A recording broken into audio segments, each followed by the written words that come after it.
Hello everyone, welcome to the start of another weekly reading vlog. Today is Tuesday, July 10th, so I didn't get any filming done yesterday because my boyfriend is visiting and we were at the beach all day and I got nice and burnt, but I got tons of reading done on the beach because I love to just like sit in a beach chair, relax, read a book, go in the water, hop out of the water, read some more, go back in when I'm starting to sweat too much. That's what I did. And I read mostly Furyborn. As you can see here, I have many tabs. I'm on page 402 and I think this book has 512 pages, so I'm gonna hopefully finish this off today. I'm just very into the story. Like, the two main characters and the two stories that we follow, it's very unclear whether they're good or bad, or like what, you know, kind of purpose they play in the overarching role of how this trilogy is gonna go. Also, like, the main supernatural enemy is angels, which is cool because normally angels are like the good ones, so it's kind of cool to see some evil angels here. Only positive things that I can say. I'll probably give my more complete thoughts once I finish this one off, but hopefully I'll get it done within the next day or two. I'm also in the middle of City of Ashes for my reread with my best friend Melissa. This one I'm going through a lot slower because I just kind of read a chapter or two here or there, and we are both reading other books, so then we just catch up with each other when,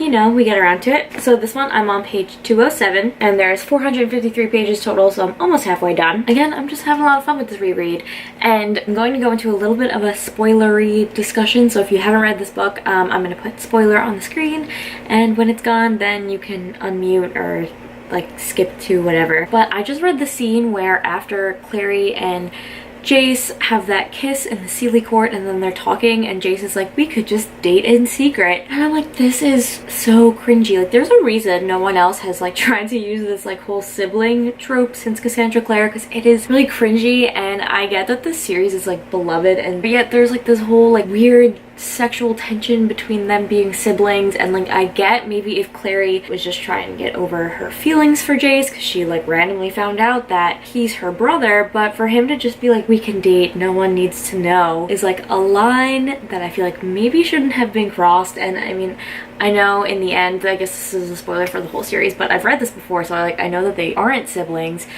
and I just don't know why this didn't weird me out more when I was younger. But I guess maybe because I was just like, nah, they can't be siblings, like, so this isn't weird. And but now I have it from the perspective of, even though they aren't siblings, like, they think that they are, and like, this is weird. Anyways, that's the end of the little spoilery part. Overall, this world is expanding, lots of exciting things going on in this plot, good character development, and so, you know, I'm just excited to continue on with the series and be enjoying my reread of this very nostalgic little chronicles of all these shadow hunters. And also fun is my boyfriend is here and he doesn't really read, but I'm making him read Illuminae by Jake Kristoff and Amy Kaufman, so hopefully maybe we'll get his thoughts on that if he feels like being on camera. Especially since starting this booktube channel, there's a few things I feel like I started my reading journal and I write down my thoughts as I'm reading, and I feel like it's making me articulate the things that I feel, the thoughts that I have while reading more, so then I can like think more in depth and do a little bit more like analysis of why I felt the way that I felt about a book. And I'm really enjoying that aspect, and tabbing is just fun because then your books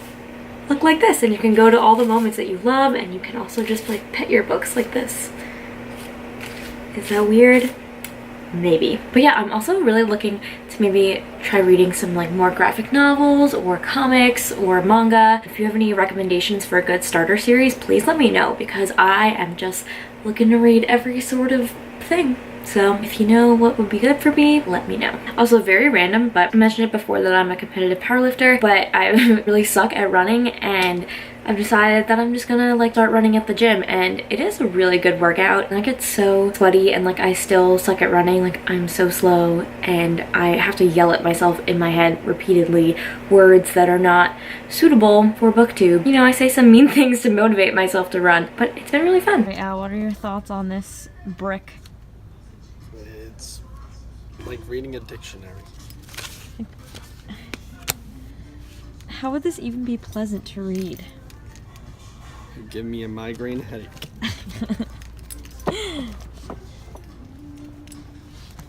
Like, at least in this one, it's like a floppy paperback, but you wouldn't even be able to like hold this comfortably in your hand. Maybe you would, because you're short. Okay. Do you want to purchase any books? Certainly not. Okay. Alex. So what are your thoughts on the Illuminate files so far? Well, it's good. How often do you read? A little bit a day. Like, I mean in your life. What? Like, in life.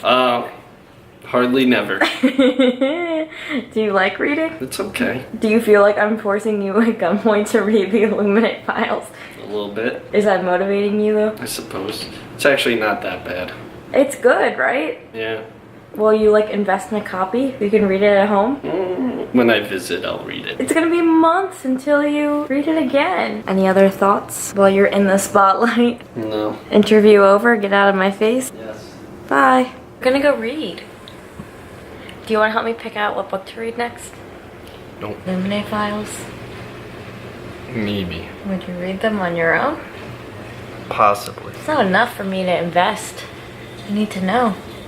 Well, I guess we'll find out if I get it. The audacity. He's a very quiet person. Anyways, we just saw The Incredibles. What did you think? The Incredibles was good, Was it incredible? I'd say. It was super. Superb. Superb. My favorite character is Jack. This is a really interesting angle. Okay, farewell.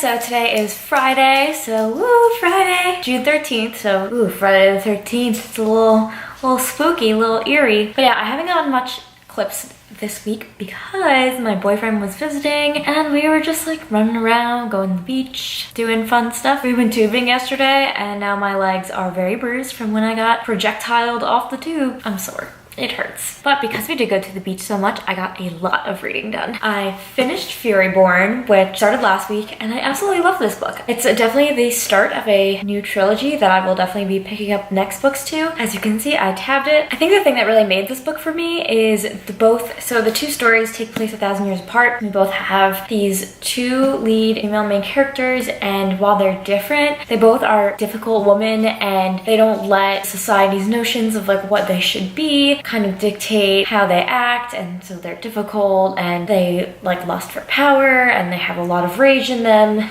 or as they say, fury. I liked reading about these characters even though they weren't maybe exactly likable. They were fierce and I really enjoyed that aspect, and I liked a lot of the parallels between the two stories. In particular, it was almost like the character arcs of both of these women were going in opposite directions. I don't really know how to describe it without giving away anything of the book, but I just thought that kind of like the juxtaposition of these two stories was very well done and very clever. So I gave this 5 out of 5 stars and I really enjoyed it. I'm still in the middle of City of Ashes. Again, this is a slow read because I'm waiting for my friend Melissa to catch up. So Melissa, if you're watching this, go read City of Ashes. Okay, thanks. Anyways, I'm on page 256. But yeah, again, there's not much more that I can say than I've already been saying every time I give an update, but it's just fun, and this is a good little second novel to have going as I have my like first main novel going. When my boyfriend was here, he was reading Illuminate. He got to page 163, which is pretty good for him considering he doesn't read ever, and I think he liked it. And I'm probably gonna buy a copy for him so he can read it at home and bully him into finishing this book. The next book I decided to pick up is The Gentleman's Guide to Vice and Virtue by Mackenzie Lee. I just wanted something really fun, and like I picked this up on my way out to the beach and I wanted something that was a really good beach read. And I don't have too many contemporaries on my shelf as of now, but I may go to the store and pick some up because I can't stop buying books. So for A Gentleman's Guide to Vice and Virtue, I'm on page 117. Really enjoying this one so far. It's really fun and romantic and just like adventurous, and it's got some historical elements in it too, which obviously it's a historical fiction. Why wouldn't it have historical elements? I don't really know what I'm saying. But yeah, Monty definitely is the playboy, but I think it does a really good job of exploring important themes like sexuality in this historical fiction as well as race, and it's just funny and fun and I'm liking it so far. Also, I lost my post-its yesterday. These are the post-its that I'm using to tab my books. I haven't annotated them or anything yet, but now I have to go back to all of my favorite moments in this book and tab them because I don't want to not tab it. I lost my post-its and I wanted to keep reading. So struggles of a bookworm, man. And I'm really excited. This book is just fun, so I'm very excited for A Lady's Guide to Petticoats and Piracy to come out in October, I think. So my plan for the rest of the day is I'm going to film I did a wrap up of all the series that I read in 2018, and now I'm going to do a wrap up for all of the standalones and like uncompleted series that I've read in 2018 so far. And that book's going to be interesting because in the beginning of the year I was reading like a lot of random books, so it doesn't really have like a theme such as like now I just read all YA because I find that's what I really like. So it'll be a fun video to film, but I just have like a lot of work to do. I gotta sit down and study, and then I gotta make phone calls. I hopefully will be able to get to the gym today. So just like random life stuff, and hopefully I get some reading in. So that's what I like to do. I like to read. Alright guys, see you in the next clip. Okay, I don't know if any of you have Amazon Prime, but I ordered some books on Amazon Prime because it is usually the least expensive place to order books. Also, now that I've started to like hardcovers, it's like tearing at my heartstrings, seeing the price for the paperback next to the hardcover and being like, oh, well, I'm buying the hardcover, so I guess I gotta spend like $5 more. Book lover problems. But anyways, I have the Amazon app, and like whenever I know that I'm about to get a book delivery, I just like stalk the app all day. And I'm like, when are my books coming? So if you see, my 2 books are coming, and I'm like, all right, when are they? Where have they been? When are they gonna get here? Hopefully soon. I've been really trying not to buy books because I want to read through all of the books that I have already, or spend money on more books, and then I'm like getting to the end of my book pile. I'm like, what if I don't know what to read next and I just run out of books to read, which is the dumbest thing, because then I go between what if I run out of books to read to what if I never get to read all the books that I want to. I'm stressing myself out about books. What's wrong with me? Okay, so I just finished filming a video, but I just thought I finally got my denim jacket back with all of my pins that I got at BookCon, so I thought I'd show them off because they're super fun. We Should All Be Feminists, which is a book that I definitely need to read. I have no idea. It says, I like books. Chapter Raptor. I survived the Owl Crate line, which I certainly did. That was a line to behold. A novel pin. It says Must Love Books. I have Ask Me If I'm a Sun Queen or a Blood Queen, which I just finished reading Furyborn, so you know I'm all about that. Harry Potter audiobook trivia master, because I won trivia and I got a button. A Night Owl pin from the Night Owl Crate booth.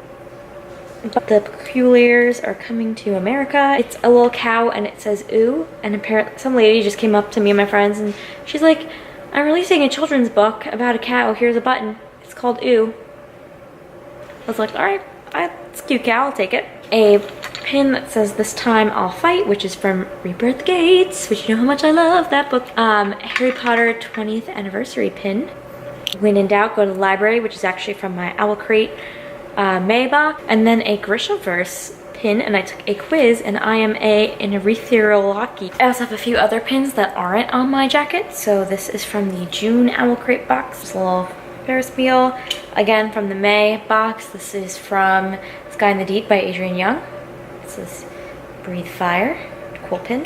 My Night Court pin from my ACOFAST pre-order. The May Owl Crate pin. Hello everyone, it is a little bit later on in the day. Sorry that my bed is bare. I'm in the middle of doing laundry and there's nowhere else to film because my family is home and it is too hot to be outside. Like you would literally just, it would be a vlog of me sweating essentially. No one wants to see that. Got my Amazon package. I'm so excited. As soon as it came, I ran to the door and I'm like, time to open this. So, got my scissors. Don't run with these in hand. It's dangerous. Oh no, I just tore the box. When you're too strong for your own good. Oh my god, they have box origami. So what did I get in my box? Very exciting. BOOKMAIL.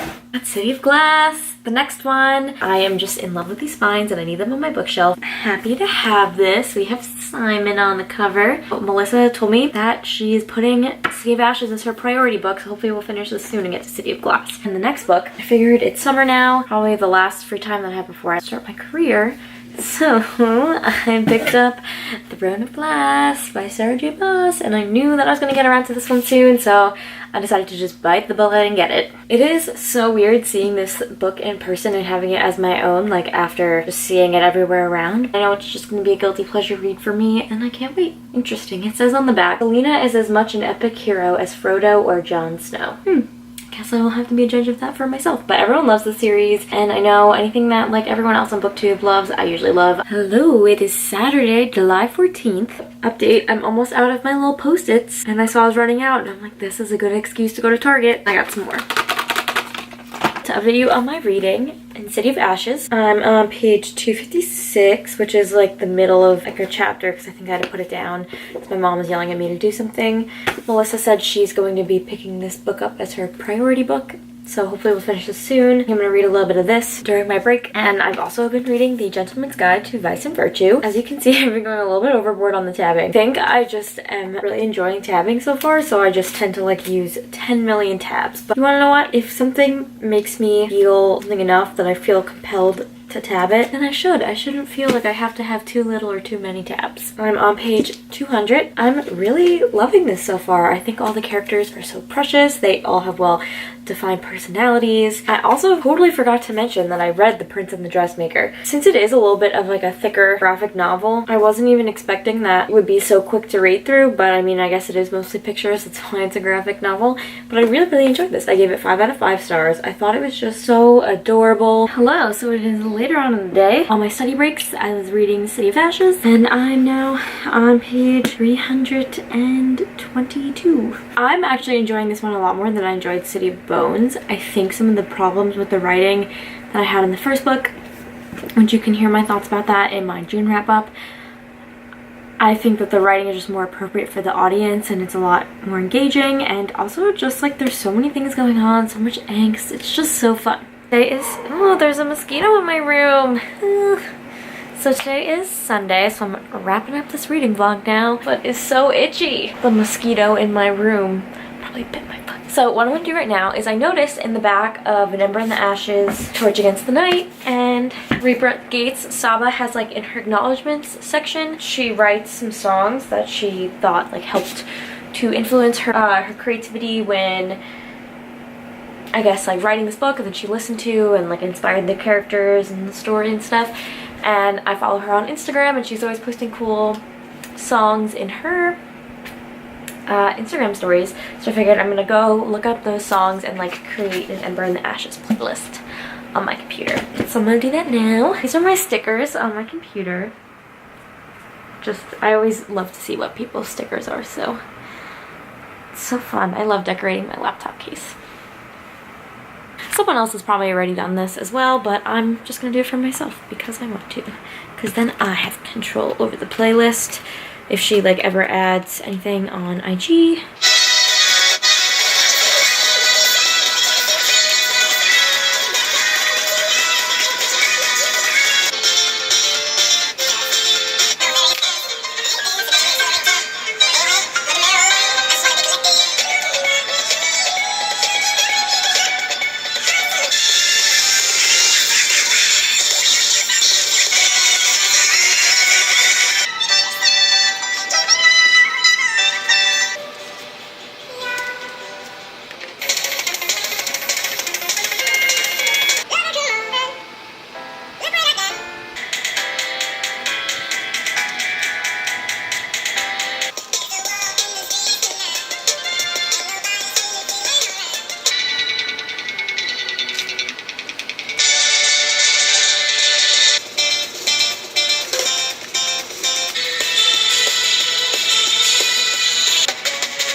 Okay, so I will leave a link to that playlist in the description if you want to see it. I don't really have that many playlist on here, but I figured I'd just do it for fun because I saw it in the back of my books and I thought it'd be cool to have a playlist dedicated to one of my favorite series. I also followed a playlist that you can find on the Darker Shades of Magic website that I think Tor, who's the publishing company, put out, but it's really cool and it gives me such feels for the book Darker Shade Magic. Here's this one on Spotify, so you can just you know, give that a follow if you're interested. So at the beginning of this week, I finally finished Furyborn. I did mention my thoughts, I think, earlier on in the week, but again, I love this. 5 out of 5 stars. I'll maybe be posting a Goodreads review soon because I need to catch up on all those because I haven't done them in a while. It's unique, exciting. The female characters are really drawn out. They're very quick and sharp-witted, and they may be difficult, but it just makes them really, really interesting to read about. Next off, I finished The Prince and the Dressmaker by Jen Wang. Another 5 out of 5 star read. The first ever graphic novel I've read. It was just so cute and adorable, and the artwork was stunning, so I say if you get a chance to pick this up, definitely do that. It's a very quick read. I didn't realize how quickly you could read through graphic novels. So yeah, I read this in like one sitting. City of Ashes, I'm on page 322, so I'm probably gonna put this one down for a few days because Melissa still needs to catch up to me. Such good teenage angst. And next we have The Gentleman's Guide to Vice and Virtue, which as you can see I have been loving because I have many tabs in here. I'm on page 324, so I'm probably gonna maybe hopefully finish this tonight. I do have some more studying that I need to do, and then I just need to do a lot of stuff, so I may not get to reading. Characters are really fun. Like, I love how spunky Felicity is and how she like is trying to go against the restraints placed on women in the, I think this takes place in the 18th century, so the 1700s. And I think it's a really interesting exploration of race and sexuality in the historical time period. And I think in the end there's like a little blurb about some of the things like race relations, sexuality, stuff like that in the 17th or 18th century in Europe. So once I finish this book, I'm really excited to read that and learn a little bit more on these topics. What's cool about books sometimes that are maybe based in certain like real cultures instead of fantasy, even if they're still like fun novels, is that even though while you're having a good time, they can be really educational, which is something that I enjoy, especially reading in historical fiction, stuff like that, as long as, you know, you can discern between like what is the exaggerated thing and what is really fact. And usually novels will say something about that. So I found that I can learn a lot of history and stuff that, you know, you may not have learned in school by reading historical fiction novels set in certain time periods. Ooh, maybe I'll do a video on like historical fiction novel recommendations, because I have read some and I feel like that's like a genre that's maybe not explored as much on BookTube, but I do really like historical fiction, even if I haven't gravitating towards that as much. That could be a cool video because I don't see many people talking about it. So if you'd like to see a video on my historical fiction novel recommendations, leave a comment down below, because I think that could be a fun idea, and I have read a decent amount. I think that it can be a cool way to learn stuff through the lens of like a fun story. Yay for when books help you learn things even when you think you're just having a good time. So that about does it for my reading for the week. This next week coming up, I have a trip and I'm going to Boston. I had a poll on my IG story, but I will have one here. Which book should I bring with me to read on the plane? Should I start The Savage Song by Victoria Schwab, which I have been meaning to get to, and I've had this on my shelf for many a month or two, or Throne of Glass, which I just got. The only thing with this is I only have this one book, whereas with The Savage Song I also have Our Dark Duet, so I'd be able to bring both, but like that could be ambitious thinking that I'm going to be able to get through 2 books on the plane, because sometimes you just fall asleep because you're tired. Leave a comment down below with which one you think would make for a better plane read. Have some fun, read some books, and I'll catch you guys in the next one.